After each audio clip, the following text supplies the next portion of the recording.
if you understand what the purpose is of your organisation and the outcome you're trying to achieve. And that should be the thing that drives your strategy, that's driving it all the way back through your organisation. So it does rock that world. It takes much less of a top-down approach and really starts to look at it across the way to drive outside in.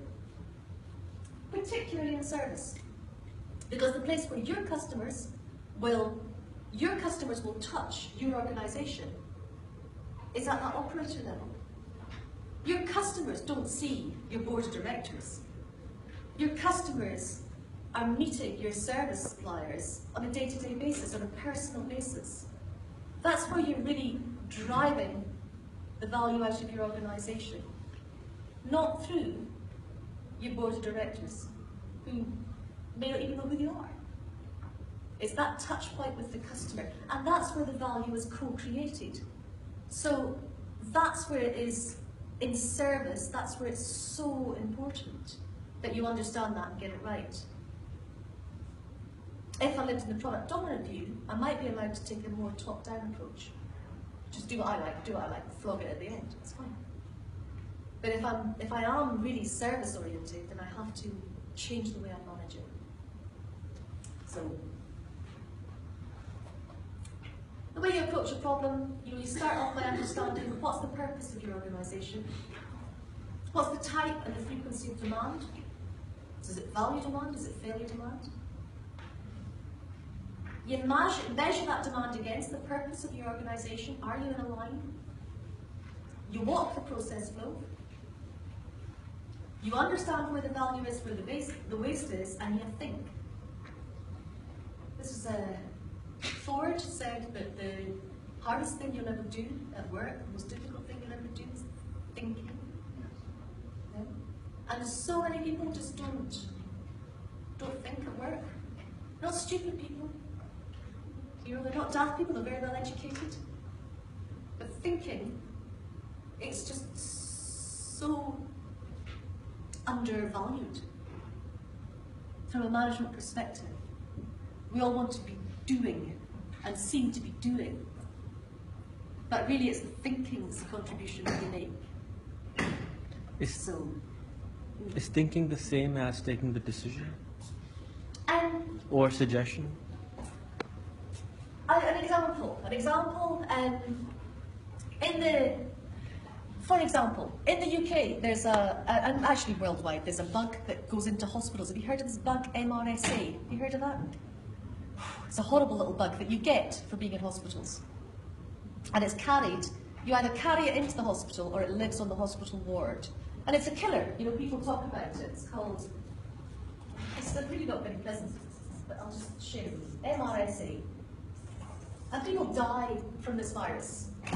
And it's peculiar to be something that you get within hospitals. It's a peculiar hospital-based bug. Go figure. MRSA, you can either, as a patient or a nurse, you can carry it into the hospital, or it could be something that lives, you know, in the cracks and the seals. It's a little nasty little bug that lives in the hospital ward. But either way, clearly, you don't want it. You don't want it in your hospital. It's something you want to eradicate. So I did a lot of work with the health services a few years ago, and we had workshops. So once a month, I would meet with maybe several different hospital ward managers and different people and talk to them about tools and techniques to improve processes. And we talk about them, share the techniques. And the game was, you go away for a month, you apply these tools and techniques, and you come back into the classroom a month later, share what you've done, and then get taught a few more tools and techniques. So then you go away another month, bring them back, blah, blah, blah. So it sort of lasted over sort of a 3-month period with 4 different interventions. At the end of it, this hospital, she was a ward manager. So she's educated, she's a degree class and quite a high grade healthcare professional. Had been in the ward with MRSA. So that hospital's policy was that if you were a carrier of MRSA, or if MRSA was in the ward, there would be specific wards that actually everyone would go to with MRSA. So patients and nurses would all be carriers if that was the case, and you get your treatment there. Otherwise, you go into the main wards. And they thought, that's good, it all worked fine. And then they looked at their systems and they realised that they weren't actually measuring. They were measuring patients, they were measuring visitors, and they were measuring the staff. But they weren't measuring the training nurses and doctors. So they measured everybody else, but they hadn't measured the students that were coming into practice. So the hospital thinks, we better start measuring them, because if it's a carrier, you're a carrier. It doesn't matter what qualification you've got to the little virus. If you're a carrier, you're a carrier. So they measured them, and they discovered that actually a lot of their nursing staff was carrying the MRSA virus. So an awful lot of the nursing staff couldn't be allowed into, this training nursing staff couldn't be allowed into the ward. So the NHS in the UK, we all love it, but it's all chronically understaffed. Yeah?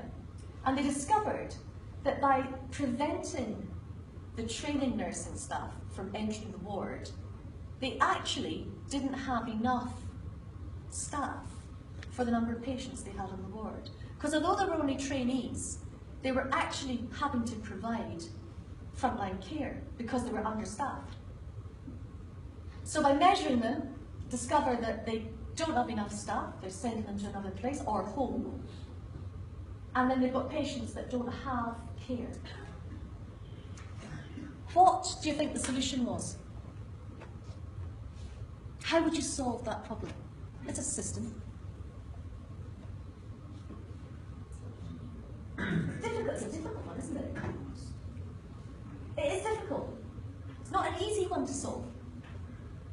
But again, a manager who wanted to be doing, wanted to be solving these problems. So the solution that was offered up in this presentation that she presented back to us, and as the words are dropping out of her mouth, she's realising what she's saying. What they did was to solve this problem. They had enough staff before they measured, then they started measuring and they didn't have enough staff, so the solution, stop measuring. Sure, just look at her now. Oh, you better go. You've got work to do. So I'm certainly not suggesting that that happens in a lot of places, but I would say that inability to think, that's just that she was not a fool, an educated person, a professional person, a responsible person, and a caring person making that decision. Whoa, that's not thinking. Now, that's I think an easy example to see the implications of not thinking something through. But I would be kidding myself if I was to say that there's not occasions where I don't think. And I just want to be doing, I just want to be seen, to be taking action, to be doing. And I haven't thought really about the system implications. So I guess as a professional, as a manager, you have a duty to do this thinking around the system. Nobody else is going to do it. It's the system that is controlled by the managers that needs to be better understood. So, yeah. I experience a lot of problem where the managers know the answer, but they don't implement it. They don't take the action or decision because they feel that it'll change everything, and change is difficult. Or they wouldn't be appreciated, or something in that on those lines. It's not that they're not thinking; they know the answers, but they don't make the changes. But they don't make the changes for some reason. So maybe, I don't know, but maybe that's a culture where they feel they can't. And sometimes that culture is very real. Sometimes, actually, it's not welcomed.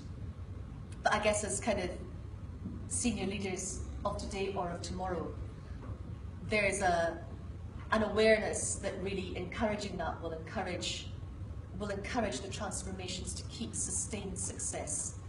And that's about really all I can say on that one. But I will also say that sometimes those barriers are just perceived.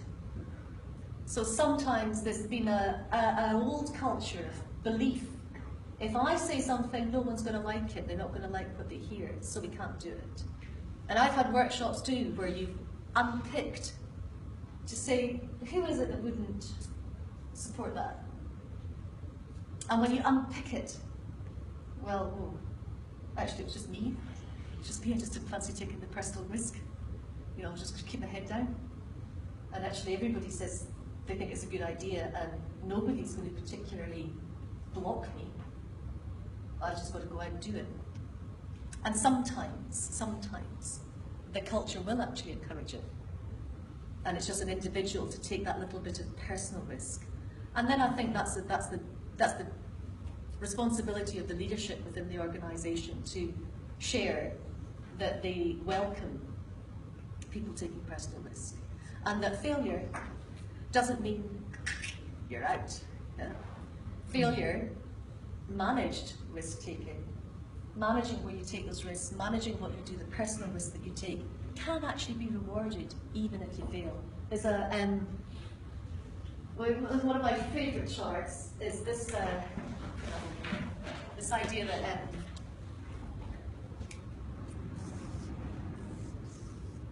I guess we've all got different little favourite Jihana windows, you know, different things that you can do. You know, I love these different ones. But I like this kind of idea of performance and understanding.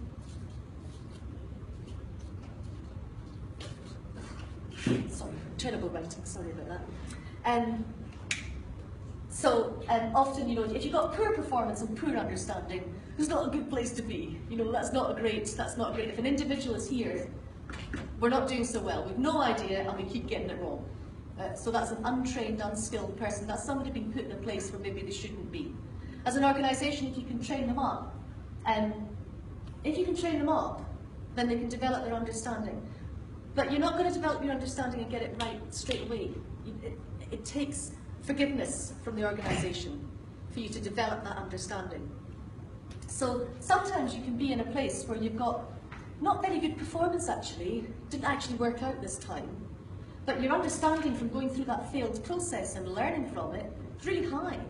So it wasn't great results, but you unpicked it, you realised where it all came from, and you recognised where you made mistakes, where other people made mistakes, and how you can do it differently in the future.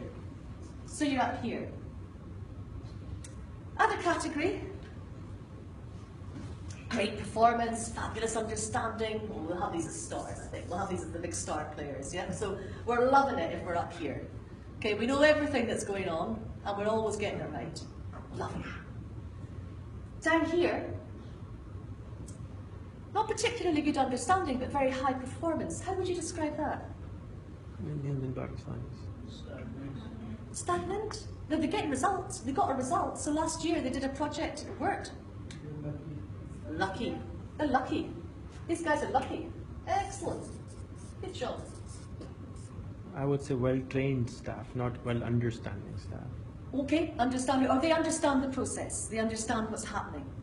So their level of understanding, maybe not the training that's been done on them. So yeah, we'll have training. Trained or understood. So maybe training's what we do and understanding's what you get. It's something like that. I guess the point though, or the major point is, organisations often reward these people. These guys are rewarded, well done, yeah? Back of the neck, good job.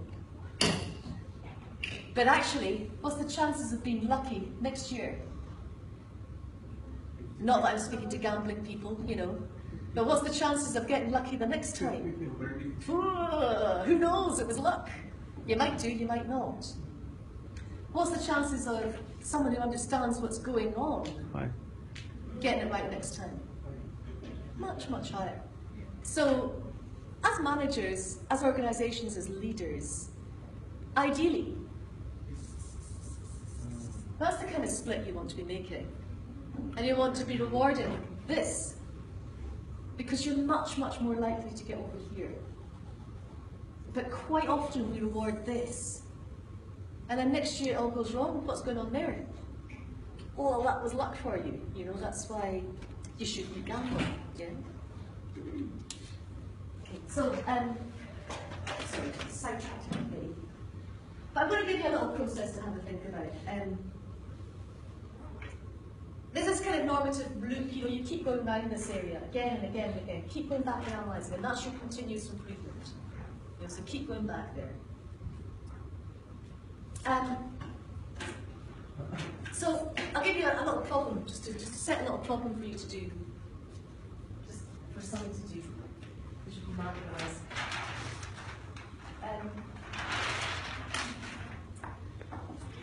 Landlines. Do you still use landlines in Dubai? Yes. Yeah? A lot? Quite a lot there. Yeah.